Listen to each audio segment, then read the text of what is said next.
विद्यार्थी मित्रों, आज આપણે કૃષિ ક્ષેત્ર એટલે કે 8મા ચેપ્ટરનો નવો જ પ્રશ્ન ભણી રહ્યા છીએ।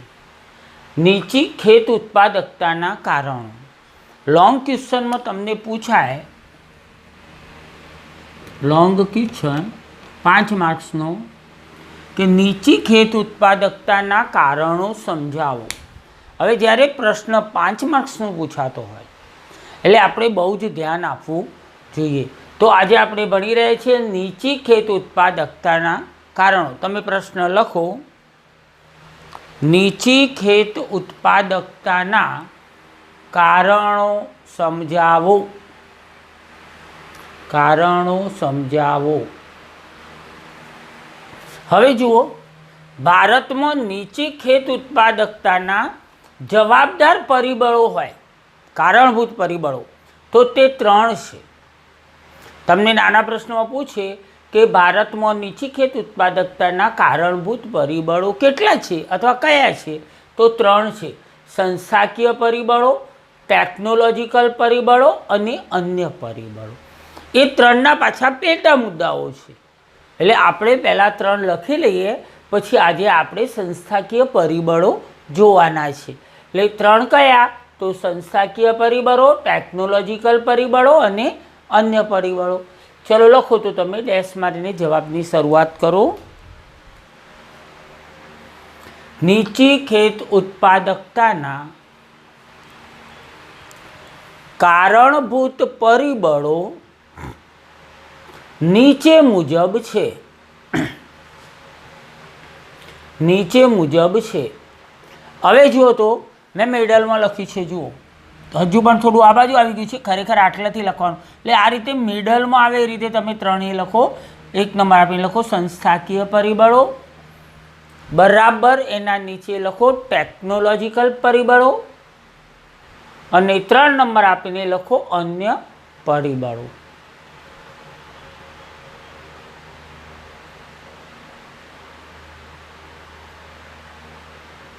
હવે એ 3 લખ્યા પછી હવે આપણે શીખી રહ્યા છીએ સંસ્થાકીય પરિબળો। એટલે મુદ્દો બનાવો, સંસ્થાકીય પરિબળો।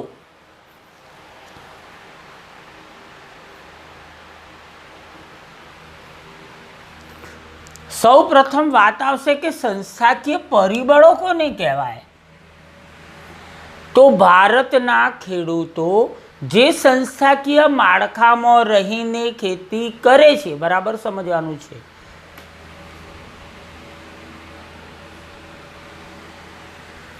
ભારતના ખેડૂતો જે સંસ્થાકીય માળખામાં રહીને ખેતી કરે છે તેને અસર કરતા ભૌતિક, સામાજિક, આર્થિક અને કાયદાકીય પરિબળોને સંસ્થાકીય પરિબળો કહેવામાં આવે છે। 4 વસ્તુઓ છે, ભૌતિક, સામાજિક, આર્થિક અને કાયદાકીય।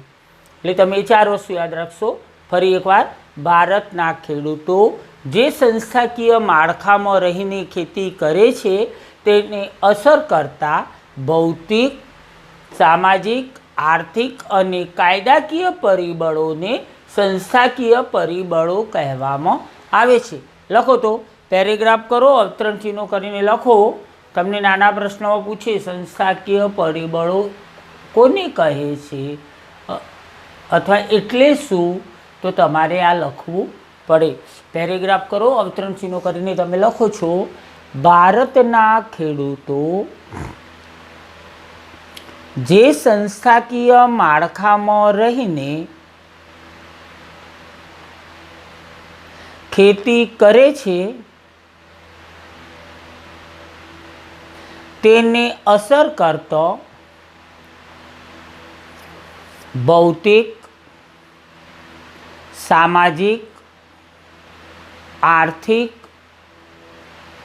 અને કાયદાકીય પરિબળોને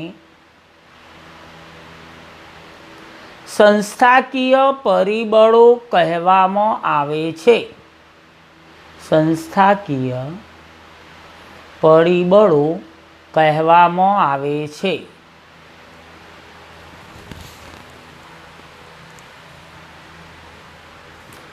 વિદ્યાર્થી મિત્રો, આ આપણે વ્યાખ્યા જોઈ.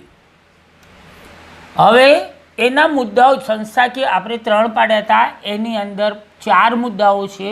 એમાંનો પહેલો છે જમીન મહેસૂલ ઉઘરાવવાની પ્રથા. એટલે તમે મુદ્દો પાડો 1 નંબર આપીને, જમીન મહેસૂલ ઉઘરાવવાની પ્રથા. હવે બરાબર અહીં ધ્યાન આપો છો તમે. દેશ જ્યારે આઝાદ થયો, એટલે ભારત જ્યારે આઝાદ થયો ત્યારે જમીન મહેસૂલ ઉઘરાવવાની 3 રીતો પ્રચલિત હતી. જમીનદારી પ્રથા, મહાલવારી પ્રથા અને રૈયતવારી પ્રથા. હવે તમને યાદ રહી ગયું હશે કે જ્યારે દેશ આઝાદ થયો ત્યારે જમીન મહેસૂલ ઉઘરાવવાની 3 પ્રથાઓ પ્રચલિત હતી. જમીનદારી, મહાલવારી અને રૈયતવારી. ચલો લખો તો, ડેશ મારીને લખો. દેશ જ્યારે આઝાદ થયો ત્યારે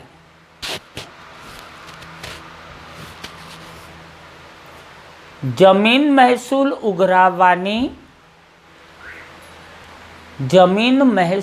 ઉઘરાવવાની 3 પ્રથાઓ પ્રચલિત હતી. 3 પ્રથાઓ પ્રચલિત હતી. હવે મેં હમણાં તમને અહીં કહ્યું હતું કે મિડલમાં લખવાનું, તો આ પણ 3 એ રીતે મિડલમાં તમે લખશો. 1 નંબર આપીને લખો જમીનદારી પ્રથા, 2 નંબર આપીને લખો મહાલવારી પ્રથા અને 3 નંબર આપીને લખો રૈયતવારી પ્રથા.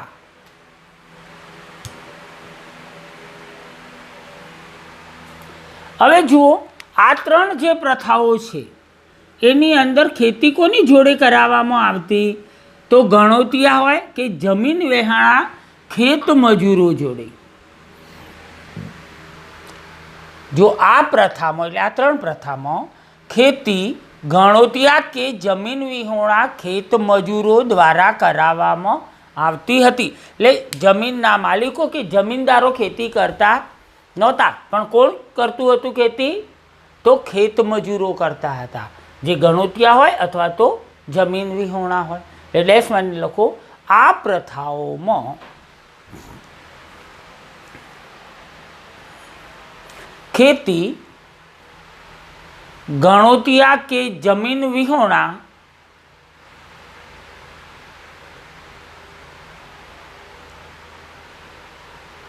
ખેત મજૂરો દ્વારા કરાવવામાં આવતી હતી.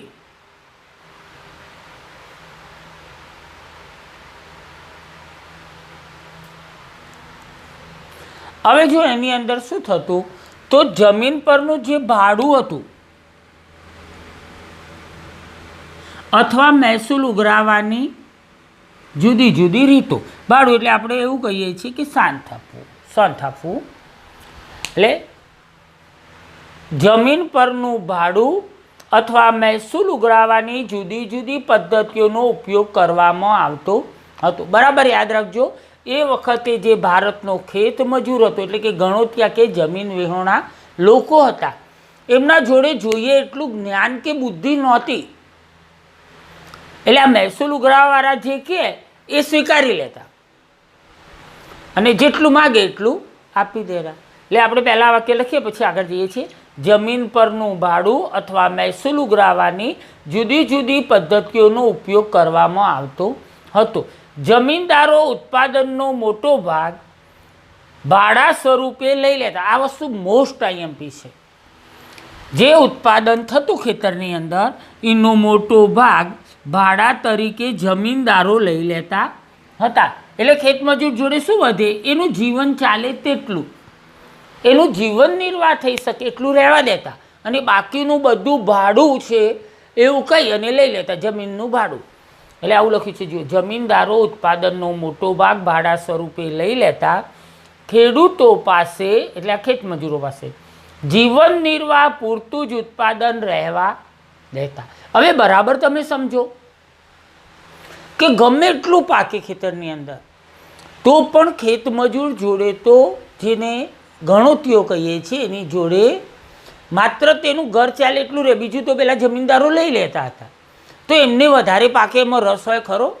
તો વધારે પાકે તો એનું જીવન નિર્વાહનું આપવાના છે અને ઓછું પાકે તો એટલું જ આપવાના છે. એટલે ખેત ઉત્પાદકતા સુધરતી નહોતી. એનું આ મુખ્ય કારણ છે કે ખેતમજૂરને એવી પડી જ નહોતી. એટલે આપણે એ લખ્યું છે પરિણામે ખેતી કરતા વર્ગને ઉત્પાદન વધારવામાં રસ ન હતો. આવી ગયું ને મેઇન વસ્તુ. એટલે ચલો આપણે અહીંથી લખવાનું છે. લખો તો જમીન પરનું ભાડું અથવા મહેસૂલ ઉઘરાવવાની જુદી જુદી પદ્ધતિઓનો ઉપયોગ કરવામાં આવતો હતો.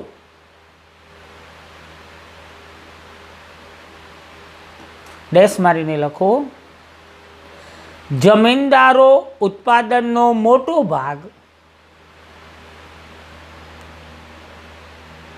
ભાડા સ્વરૂપે લઈ લેતા. પરિણામે ગણોતિયાઓ પાસે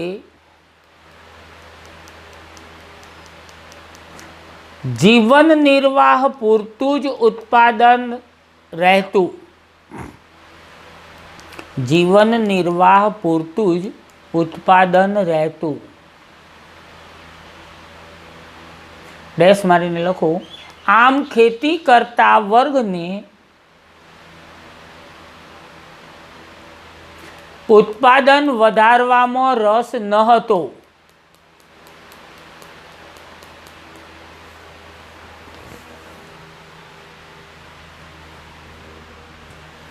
હવે એનાથી થોડુંક આગળ જોઈએ. એટલે અહીં એવું થયું કે ઉત્પાદન વધારવામાં લોકોને રસ નહોતો કે ગમે એટલું ઉત્પાદન થશે તો જમીનદાર લઈ જવાનો છે અને અમને તો જેટલું આપે છે એટલું જ આપવાનું છે. એટલે જે પાક્યું તે ખરું. એટલે આપણે એવું કહીએ કે ખેતી ક્ષેત્રે ખેત ઉત્પાદનનું પ્રમાણ સ્થિર રહેતું. જેટલું હતું એટલું વધારવાનો કોઈ ટ્રાય થતો ન હતો. એ લખી દો તો એક વાક્ય. ખેતી ક્ષેત્રે ખેત ઉત્પાદનનું પ્રમાણ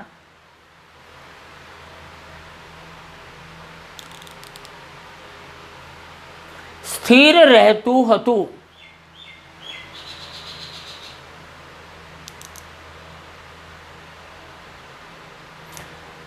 આઝાદી, આપણો દેશ આઝાદ થયો ત્યારની વાત કરી, પણ આઝાદી પૂર્વે ખેડે તેની જમીનના કાયદા હેઠળ જે ખેડતું હોય તેની જમીન થઈ જાય. એટલે આપણે કહ્યું હતું ને ગણોતિયા વાવવાવાળા હોય એમની જમીન બની જાય.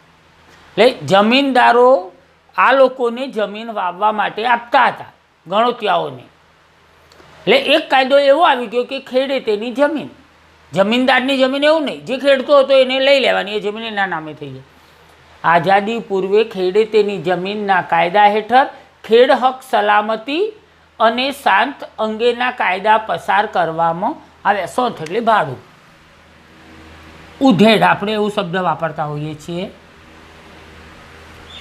પણ શું થયું, આ કાયદાઓ સરકારે ઘડ્યા તો ખરા, ખેડે તેની જમીન ગણોતિયાઓને લઈ લેવાની, પણ એનો અમલ જોઈએ તે રીતે સંપૂર્ણપણે ન થયો અને ખેડૂતો શોષણ મુક્ત ન થયા. પરિણામે ખેત ઉત્પાદકતા નીચી જ રહી. જમીનદારોનું વર્ચસ્વ હતું. ભલે સરકાર ગમે તેવો કાયદો લાવે, પણ એટલું વર્ચસ્વ જમીનદારોનું હતું કે પેલો ગણોતિયો કશું બોલી જ ના શકે. એ કાયદો બતાવી શકતો નહોતો કે સરકારે જાહેર કર્યું એટલે હવે આ જમીન મારી થઈ ગઈ, એટલું બોલી શકે તેટલી હિંમત તાકાત એનામાં નહોતી. એટલે આપણે આખું ફરીથી જોઈએ. આઝાદી પૂર્વે ખેડે તેની જમીનના કાયદા હેઠળ ખેડ હક સલામતી અને શાંત અંગેના કાયદા પસાર કરવામાં આવ્યા, પણ આ કાયદાઓનો સંપૂર્ણપણે અમલ ન થતો ખેડૂતો શોષણ મુક્ત ન થયા. પરિણામે ખેત ઉત્પાદકતા નીચી જ રહી. લખો તો તમે આ વાક્ય લખી દીધું હશે. ખેતી ક્ષેત્રે ખેત ઉત્પાદકતાનું પ્રમાણ સ્થિર રહેતું હતું. ના લખ્યું તો લખી નાખો. ખેતી ક્ષેત્રે ખેત ઉત્પાદનનું પ્રમાણ સ્થિર રહેતું હતું. હવે લખો તો આઝાદી પૂર્વે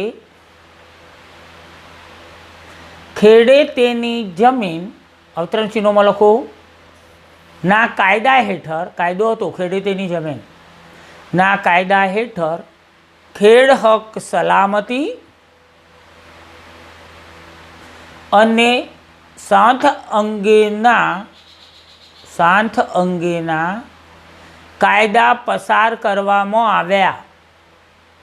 બંને કાયદાઓ અલગ છે. ડેશમેન લખો. આ કાયદાઓનું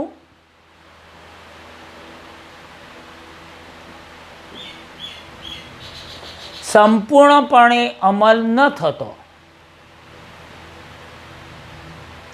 ખેડૂતો શોષણ મુક્ત ન થયા.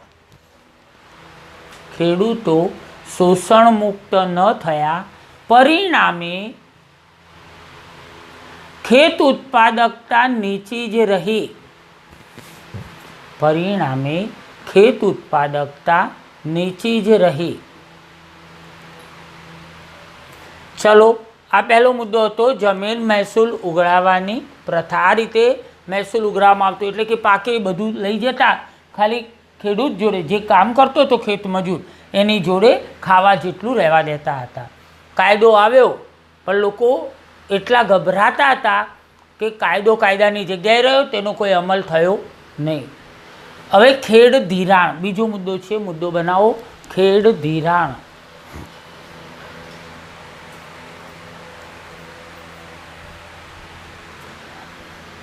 હવે જો આગળ પણ આપણે જોઈ ગયા છે કે ભારતનો જે ખેડૂત છે એ મોટા ભાગના ખેડૂતો ગરીબ છે. ભારતના મોટા ભાગના ખેડૂતો ગરીબ છે. એટલે ગરીબ હોય તો એની જોડે પૈસો હોય જ નહીં. જ્યારે એને પાક લેવો હોય, મીન્સ જ્યારે વાવેતર કરવાનું હોય ત્યારે એની જોડે પૈસા હોતા નથી. બિયારણ ક્યાંથી લાવવું, ખેડ ક્યાંથી કરાવી, ખાતર ક્યાંથી લાવવું, જંતુનાશક દવાઓ ક્યાંથી લાવવી, તો એ માટે પૈસા જોઈએ. એટલે બીજું વાક્ય લખ્યું, દરેક પાક અગાઉ ધિરાણની જરૂર પડે છે. એટલે એ ખેડૂતને ક્યાંકથી પૈસા લાવવા પડે. હવે ખેત ધિરાણ દ્વારા તેઓ બિયારણ, ખાતર, જંતુનાશક દવાઓ વગેરે ખરીદે છે. એટલે આ 3 વાક્યો પહેલાં લખી રહ્યા છે, પછી આપણે આગળ જઈએ. લખો તો ભારતના મોટા ભાગના ખેડૂતો ગરીબ છે.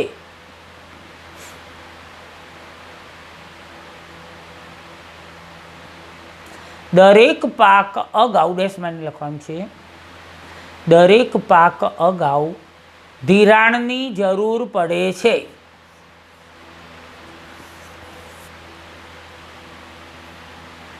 અને છેલ્લે હજુ ત્રીજું વાક્ય લખો, ખેત ધિરાણ દ્વારા તેઓ બિયારણ,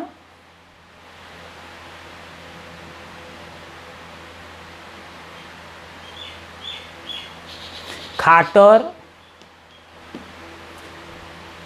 જંતુનાશક દવાઓ વગેરે ખરીદે છે.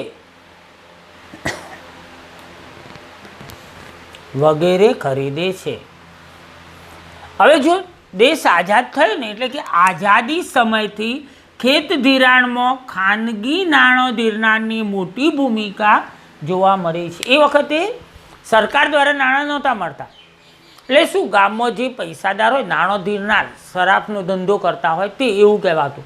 એ લોકો આ ખેડૂતોને નાણાં વ્યાજથી આપતા, ધિરાણ કરતા. હવે તમે આગળ જુઓ, 1951માં દેશ આઝાદ થયો વખતે 71.6% મોટા ભાગના, 1951માં 71.6% ધિરાણ નાણાં ધીરનારનો ધંધો કરતા. એટલે આપણે એવું કહ્યું છે કે 1951માં 71.6% ધિરાણ ક્યાંથી લેતા લોકો? ખેતી ક્ષેત્રની વાત છે તો નાણાં ધીરનારનો ધંધો કરતા લોકો આપતા હતા અથવા કરતા હતા. લખો તો 1951માં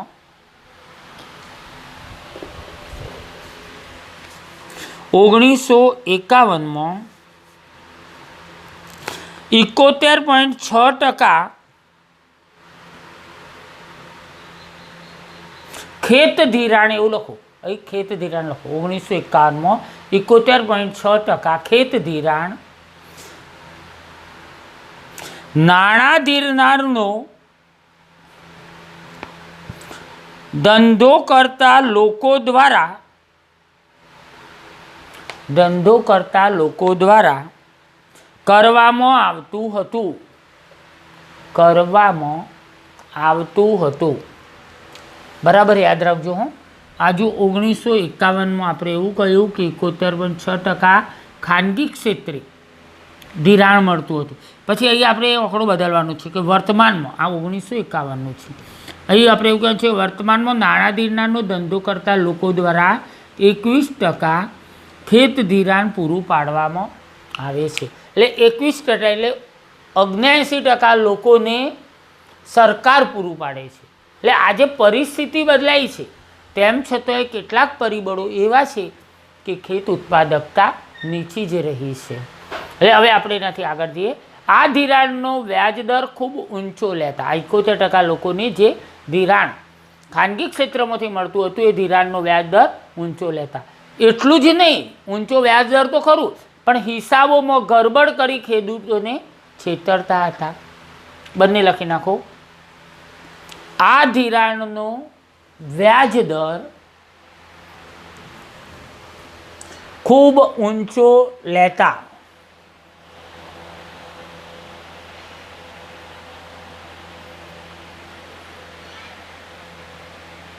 એ પછી લખો 10 મારીને હિસાબોમાં ગરબડ કરી ખેડૂતોને છેતરતા, ખેડૂતોને છેતરતા. એ પછી જુઓ તો આઝાદી પછી બેંકોનું વિસ્તરણ થતો નાણાં ધીરનાર લોકોનું મહત્ત્વ ઘટ્યું. જ્યારે આ કામ બેંકો દ્વારા થવા લાગ્યું શોષણ વગર, એટલે શું થયું તો નાણાં ધીરનારનું મહત્ત્વ ઘટી ગયું. હવે ખેતમજૂર કે ખેડૂત ધિરાણ લેવા ક્યાં જશે? બેંકમાં. પહેલાં ધંધો કરતા લોકો જોડે જતો નથી, અને એ નથી જતો એટલે બે વસ્તુથી એ બચી જાય છે. સીધો વ્યાજ દર ઊંચો આપવો પડતો નથી હવે, અને હિસાબમાં ગરબડ પણ થતી નથી. લખો તો આઝાદી પછી બેંકોનું વિસ્તરણ થતો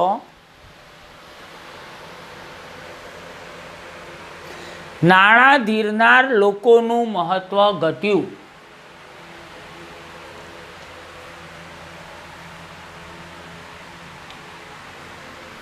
એ પછી જુઓ સરકારે 1975થી પ્રાદેશિક ગ્રામીણ બેંકોનું, યાદ રાખવાનું છે તમારે, 75માં પ્રાદેશિક ગ્રામીણ બેંકો અને 1982માં નાબાર્ડ, હું પછી આખું લખાવું છું ફૂલને, નાબાર્ડની રચના કરી ખેત ધિરાણોનો વ્યાપ વધાર્યો.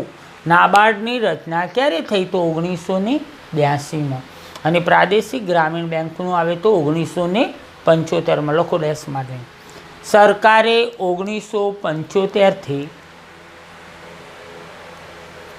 પ્રાદેશિક ગ્રામીણ બેંકોનું અને 1982થી નાબાર્ડ, કૌંસમાં લખો NABARD કૌંસ પૂરો, ની રચના કરી ખેત ધિરાણનો વ્યાપ વધાર્યો. ખેત ધિરાણનો વ્યાપ વધાર્યો. હવે એ વ્યાપ વધ્યો એટલે આ જે આંકડો હતો એ આટલો થઈ ગયો 21%. એટલે વર્તમાનમાં નાણાં ધિરાણનો ધંધો કરતા લોકો દ્વારા 21% ખેત ધિરાણ પૂરું પાડવામાં આવે છે. હજુ કેટલાક એટલે કે 21% ખેડૂતો બેંકોનો લાભ લઈ શકતા નથી અને છેતરાય છે. લખો તો વર્તમાનમાં નાણાં ધીરનારનો ધંધો કરતા લોકો દ્વારા 21% ખેત ધિરાણ પૂરું પાડવામાં આવે છે. 21% ખેત ધિરાણ પૂરું પાડવામાં આવે છે. વિદ્યાર્થી મિત્રો, એક આંકડો સુધારવાનો છે. આપણે 21 લખ્યું છે તે 27 થશે. એટલે વર્તમાનમાં નાણાં ધીરનારનો ધંધો કરતા લોકો 27% છે. એટલે તમે 21 લખ્યું, ઉપરનો મુદ્દો તમે ચેક કરો, અને તો 21 આપણે લખાવ્યું છે તે તમે 27 કરી નાખો છો. એ મુદ્દો ચાલુ જ છે ભણવાનો. એટલે હજુ પણ આપણે એ જ મુદ્દા પર છીએ. એ જ મુદ્દો એટલે ખેત ધિરાણનો બીજો મુદ્દો છે તે. ચલો સુધારી દીધું હશે, 21ની જગ્યાએ તમે 27 કરી દીધું. હવે મને એમ આગળ જોઈએ. આમ ધિરાણ મેળવવા પાછળનો ખર્ચ ઊંચો રહેતો હોવાથી ખેડૂતોની આવક નહિવત થતી. એટલે કે મોટાભાગનું વ્યાજમાં એ લોકો ખાનગી ક્ષેત્રવાળા લઈ જતા. લખો તો આમ દેશમાં લખો, ધિરાણ મેળવવા પાછળનો ખર્ચ ઊંચો રહેતો હોવાથી ખેડૂતોની આવક નહિવત થાય છે. ખેડૂતોની આવક નહિવત થાય છે. હવે શું થાય? જો આવક નહિવત થાય છે તો પછી ખેડૂતોને વધુ ઉત્પાદન મેળવવા કે ખેતીજન્ય કામ કરવાનું આકર્ષણ રહેતું નથી. કારખાનામાં નોકરી મળે તો એ લોકો જતા રહે છે, એટલે અથવા તો ઉત્પાદન વધારવા નવા નવા પ્રયોગો કરતા નથી. લખો, તેથી ખેડૂતોને વધુ ઉત્પાદન મેળવવા કે ખેતીજન્ય કામ કરવાનું આકર્ષણ રહેતું નથી. આકર્ષણ રહેતું નથી. હવે જો એવું આકર્ષણ ન રહે તો પછી શું થાય? તો પરિણામે કૃષિ ક્ષેત્રમાં નીચી ઉત્પાદકતા જોવા મળે છે. તો લખો તો પરિણામે કૃષિ ક્ષેત્રમાં નીચી ઉત્પાદકતા જોવા મળે છે.